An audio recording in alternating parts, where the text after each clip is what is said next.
Hello everyone, আসসালামু আলাইকুম। শিরিনস ব্লগে সবাইকে স্বাগতম। আরও একটু নতুন ভিডিও আপনাদের সাথে শেয়ার করলাম।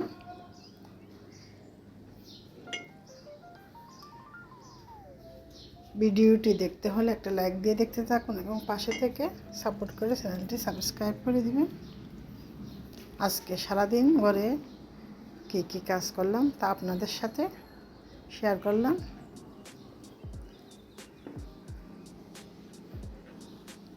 ঈদ পরবর্তী অনেকগুলা কাজ একার হাতে সংসারে সব কিছু পরিষ্কার পরিচ্ছন্নভাবে গুছিয়ে করতে হয়।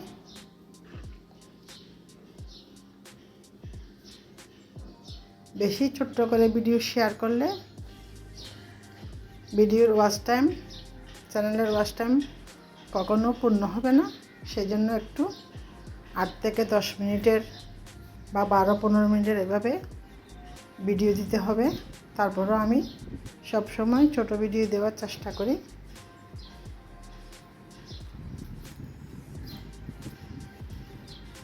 আমার অনেক পুরনো চ্যানেল। আমি সংসারের ছেলে মেয়েদের লেখাপড়ার জন্য ওদেরকে সময় দিতে গিয়ে চ্যানেলে কোনো কাজ করিনি। সেজন্য আমার চ্যানেলটি গ্রো করে নাই। সবাই আমাকে একটু সাপোর্ট করবেন। এই তো কথা বলতে বলতে ডাইনিং টেবিল গুছিয়ে নিলাম এবং বিছনাগুলো পরিপাটি করে ঝাড়ু দিয়ে পরিষ্কার করে নিচ্ছি।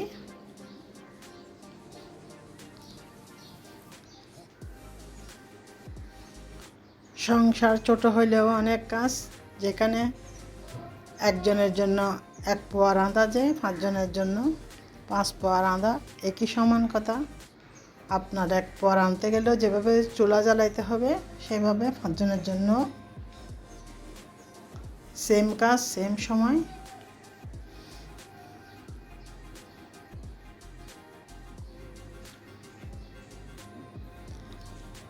আমি যখন এই চ্যানেল ক্রিয়েট করি তখন আমার ছেলের ইন্টার ফাইনাল পরীক্ষা। তাকে সময় দিতে গিয়ে চ্যানেলে কাজ করি নাই। চিন্তা করে দেখলাম যে চ্যানেল আগে বড় না, আগে হচ্ছে ছেলে মেয়েদের, সন্তানদের ভবিষ্যৎ, তাদের কথা মাথায় রেখে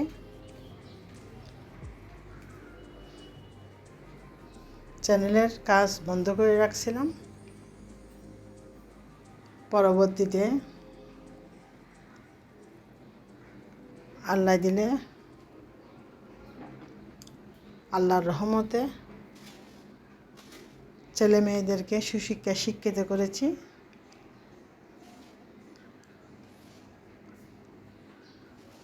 মেয়ে বিয়ে দিয়েছি, ছেলের জন্য বউ নিয়ে আসছি। এই তো তারপর চিন্তা করে দেখলাম যে একটু ফ্রি টাইম, অবসর সময়টা কিভাবে কাটাবো। সেই জন্য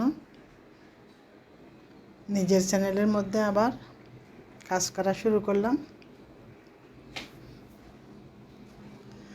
কখন 1000 সাবস্ক্রাইবার, 4000 ঘন্টা ওয়াচ টাইম পূর্ণ হবে আমি জানি না।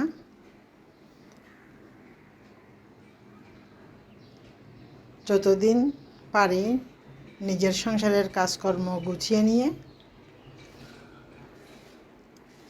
ভিডিও তৈরি করে বা এডিট করে আপনাদের সাথে যতটুকু নিজের বুদ্ধি, জ্ঞান, বিবেচনায়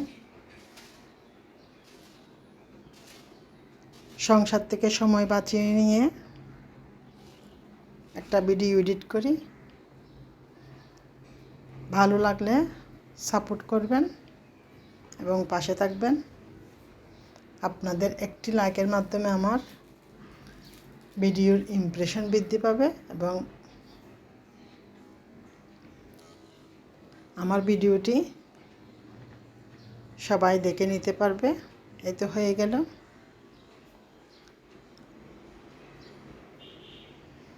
সংসারের টুকিটাকি কাজকর্ম সকাল থেকে নাস্তা খাওয়ার পর থেকে ঘর গৃহস্থের কাজে এমনভাবে ঢুকে যায়।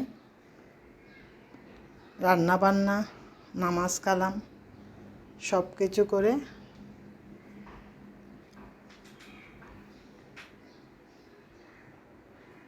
সংসারের সব কাজ গুছিয়ে নিয়ে ভিডিও এডিট করতে বসি।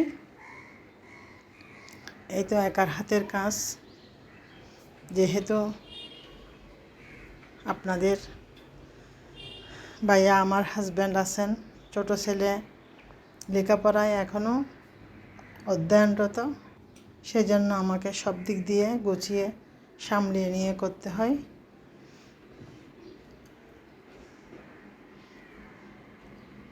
হয়ে গেল রুম গোছানো। এখানে অনেক দিন আগে আড়ং থেকে কিছু টেবিলের জন্য ম্যাট কিনছিলাম, সেদিন ব্যবহার করে নিয়ে পড়েছিল। আবারও একটু গুঁড়া পাউডার দিয়ে ম্যাটগুলা ধুয়ে নিচ্ছি।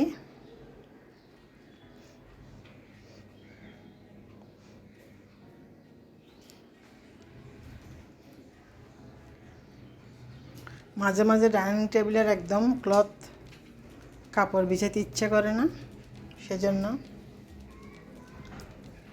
অনেক সময় ছোট ছোট ম্যাটের মধ্যে জিনিসপত্র রাখি।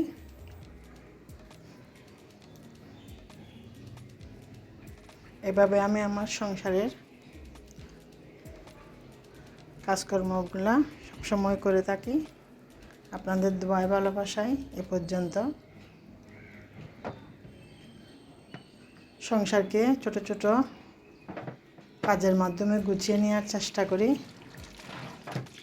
ভবিষ্যৎ আল্লাহ মালিক। চট্টগ্রামের মধ্যে প্রচুর গরম।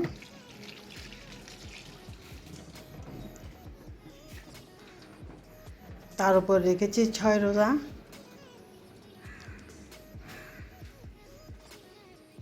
আল্লাহর রহমতের বৃষ্টি আল্লাহ কখন দেয় আমরা কেউ জানি না। এই তো ধুয়ে নিলাম, এখন শুকিয়ে নিব। আজকের দুপুরের রান্না বান্না, যেহেতু আমি রোজা, সবার কথা তো চিন্তা করে রান্নায় যেতে হয়। এখানে আমি কোরাল মাছের মাথা রান্না করব। আমাদের অনুষ্ঠানে একটি বিশাল কোরাল মাছ আমরা ওয়ালিমাতে রান্না করছিলাম। সেই মাথার লেজ কাটাকুটা সবগুলো ঘরে দিয়ে দিয়েছিল। সেই মাথার কিছু অংশ দিয়ে টমেটো দিয়ে রান্না করব। যথারীতি এখানে তেল, মরিচ, মশলা সব কিছু দিয়ে কষিয়ে নিচ্ছি।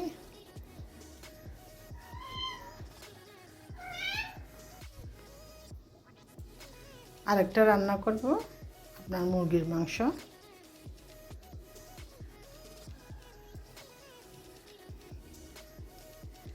এই কোরাল মাছের মাথা দিয়ে চড়া কচু রান্না করলে কিন্তু খুবই স্বাদ হয়। আমি বিভিন্ন সময় বিভিন্নভাবে ট্রাই করে থাকি।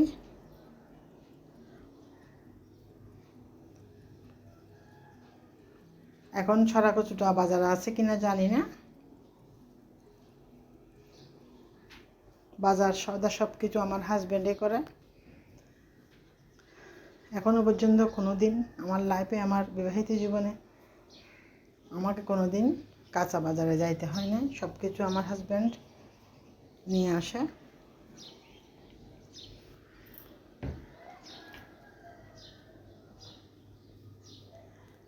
এই তো মরিচ মশলাটুকু কষিয়ে নিয়ে এখানে মুরগির মাংসটুকু দিয়ে দিলাম।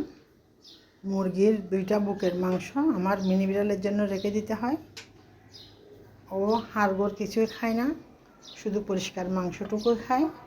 সেজন্য বুকের মাংসের পার্ট 2টা ওর জন্য রেখে দিই। আর বাকিগুলো আমরা মাঝে মাঝে এভাবে আলু কয়েকটা দিয়ে এমনি বা টমেটো দিয়ে রান্না করি।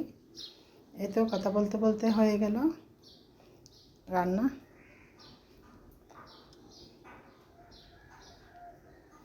আপনারা ট্রাই করে দেখতে পারেন।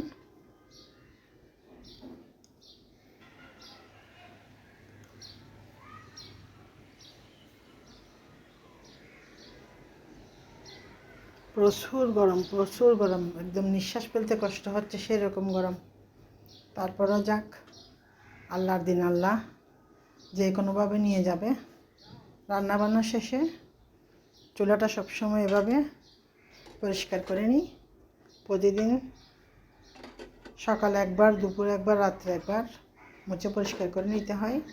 চুলা 15 দিন পর একদম ভালো করে আবার পরিষ্কার করে নিব। সবাইকে অসংখ্য ধন্যবাদ। আল্লাহ হাফেজ।